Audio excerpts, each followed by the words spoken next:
Tuan Speaker, Ya, sementara bentara sedang menjalankan tugas, saya ingin membangkitkan satu isu berkenaan dengan peraturan 33, iaitu dengan berkenaan usul-usul. Tuan Speaker, saya percaya telah ambil maklum tentang apa yang berlaku di Dewan Undangan Negeri Perak, di mana satu usul telah dibawa terhadap Menteri Besar Perak dan usul itu telah disegerakan, dibahaskan dan diputuskan. Di Dewan Yang Mulia ini saya percaya kita ada lebih kurang 16 usul undi tidak percaya terhadap Yang Berhormat Pagoh.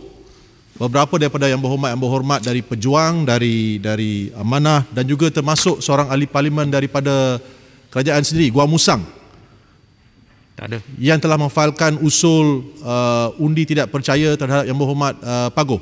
Gua Musang tak file usul. Tetapi terdapat beberapa usul yang saya ingin tanya. Persoalan yang bermain di minda saya dan di minda rakyat adalah, kalau Dewan Undangan Negeri Perak boleh membahaskan sesuatu usul dengan memberi keutamaan, bolehkah kita mengambil iktibar perkara yang sama, dan bukankah tidak Dewan Rakyat Yang Mulia ini dan Speaker sendiri membawa usul itu kepada memberi keutamaan untuk dibahaskan dan juga diundi dalam Dewan Rakyat Mulia ini? Pohon petua Tuan Speaker tentang perkara ini. Terima kasih. Speaker, Terima kasih. saya nak tambah sedikit. Minute. Benda ni adalah legitimasi kerajaan, ya. Kerajaan itu dia mewakili suara daripada Perdana Menteri itu kena mewakili majority of the voice in the house, ya. Dia kena mendapat keyakinan itu dalam perlembagaan. Jadi kita harap bahawa perkara ini diputuskan supaya ada kestabilan politik negara kita, ya. Saya mohon supaya dipercepatkan. Boleh Speaker, dijawab? terima kasih. Okey. Pertama sekali saya tak Tuan tahu. Speaker, kalau tak silap saya percaya Yang Berhormat Gua Musang ada memasukkan satu usul untuk undi tidak percaya terhadap Yang Berhormat Pagoh. Yang Berhormat Langkawi pun ada memasukkan satu usul. So ini adalah perkara penting. Saya berulang kali menyatakan, Tuan Speaker. Alright. Saya take note.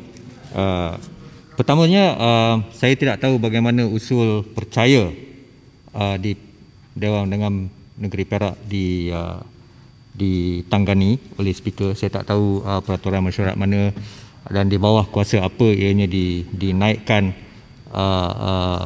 ke nombor 1. Saya tak tahu. Kedua, saya nak kata saya tidak terikat dengan apa-apa tindakan speaker-speaker lain. Lebih-lebih lagi Speaker Dewan Undangan Negeri, kerana saya kurang pasti bagaimana mereka lakukan perkara tersebut, dan saya juga tidak kurang pasti tentang peraturan mesyuarat yang digunakan di tiap-tiap negeri di dalam Dewan Undangan Negeri masing-masing. Nombor 2. Nombor 3,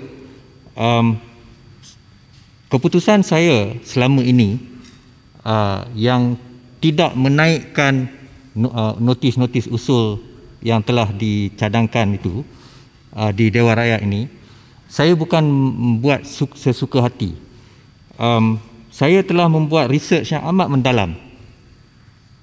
mendalam, dan kalau kita lihat amalan dan konvensyen Westminster Democracy, Speaker memang tidak ada kuasa untuk menaikkan usul confident itu ataupun usul no confident itu ke nombor 1. Tak ada. Saya sekejap. Ya. Saya tak nak pergi panjang lebar kerana saya pun dah tulis, benda ni dah jadi polemik. Saya cuma nak beri satu example lah, satu contoh. Pada 2018, Jeremy Corbyn telah memfailkan usul tidak percaya terhadap Perdana Menteri di House of Commons UK, ya, 2018.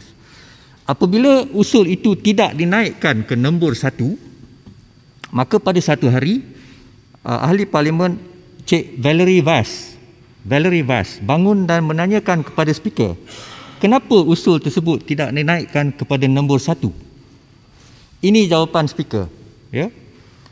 Speaker mengatakan bahawa dia belum mendapat apa-apa indication bahawa kerajaan mau menaikkan usul itu ke nombor 1. Itu konvensyennya. Kuasa bukan di bawah tangan speaker. That is the convention. And that is the convention in UK dengan izin yang kita turut ni. So saya tak faham kenapa ramai di antara ahli-ahli parlimen kita, ramai daripada cendekiawan-cendekiawan kita, ramai daripada peguam-peguam kita, malah bekas peguam negara pun mengatakan saya mempunyai kuasa sebegitu rupa. Saya tak ada kuasa. Kalau yang berhormat, mana-mana yang berhormat berminat untuk mengetahui secara panjang lebar, saya bersedia untuk menunjukkan research saya kepada semua. I did not do this willy-nilly. I did not. Speaker, I did research. terima kasih di atas penjelasan. Tetapi kita tidak terikat dengan apa yang dilakukan di Westminster dan di UK kerana kita adalah negara yang berdaulat. Dan just let me reply, Tuan Speaker. Dan tindakan yang dibuat oleh Speaker di Dewan Undangan Negeri Perak menunjukkan jalan di mana perkara itu boleh diberi keutamaan, terutamanya bila ahli parlimen backbencher Gua Musang sendiri, kerajaan telah pun membuat satu usul. Di sini kita bukan saja ada satu usul seperti Perak, kita ada lebih kurang 15-16 usul yang telah dimasukkan. So saya cuma merayu kepada Tuan Speaker untuk meneruskan memberi keutamaan usul-usul ini, Tuan Speaker. Sekejap.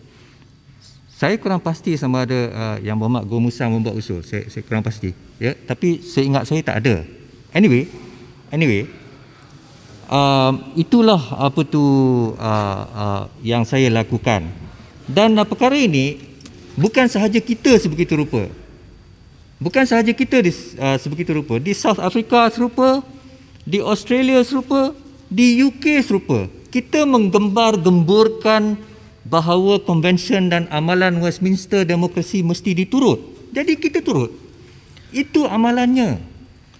Saya terikat dengan prosedur yang diluluskan oleh Dewan ini sendiri melalui peraturan mesyuarat. It is standing order. Speaker, you can act without fear or favour, Speaker. You are supposed to be the middleman, orang tengah. Demi rakyat, demi mempersoalkan sama ada kerajaan ini sah atau tidak, boleh diberi keutamaan. Speaker. Ya Muhammad. Ya Muhammad. Saya tak mau berdebat. Speaker, kita ada Tun Badawi. Ya, sekejap. Ya Muhammad, duduk.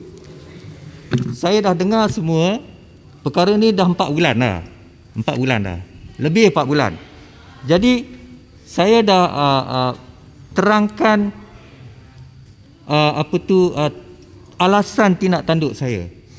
Jadi saya rasa kita berhenti di sini saja. Ya. So saya faham, saya pun pendapat saya tak diterima. Orang mengatakan saya sebagai pathetic dan sebagainya. Tapi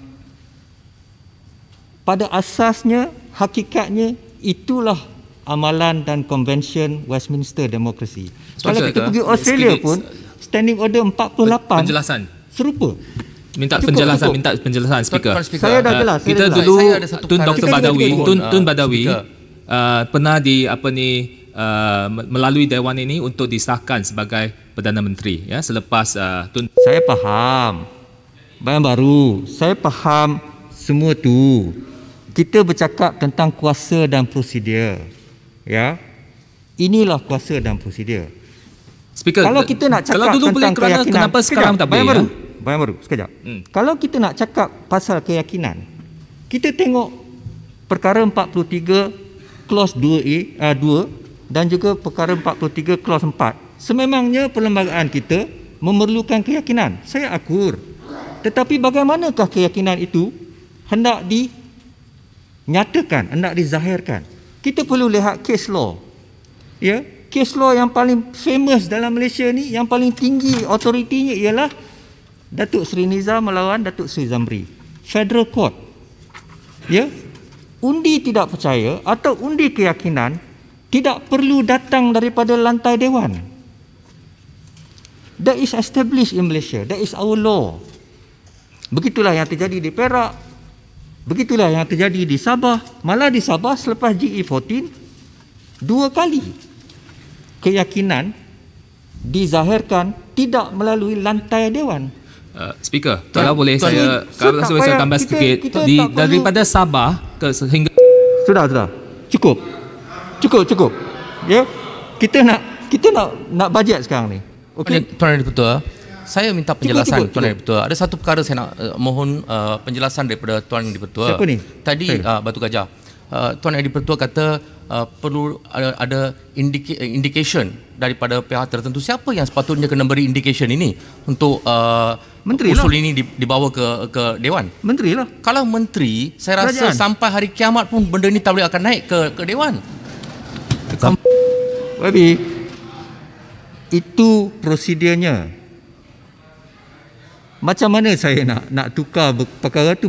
Itulah amalan dan konvensinya. Dan Mahkamah Perlembagaan di South Africa mengatakan apabila terdapat sesuatu prosedur yang spesifik, saya tidak mempunyai kuasa. tapi Speaker, dia ada conflict of interest. Dia sendiri menteri tidak akan bangkitkan usul ni kerana mereka takut. Jadi ada Itu bukan hal saya. I cannot proceed based on assumption. Okey? Kita nak buat bajet sekarang.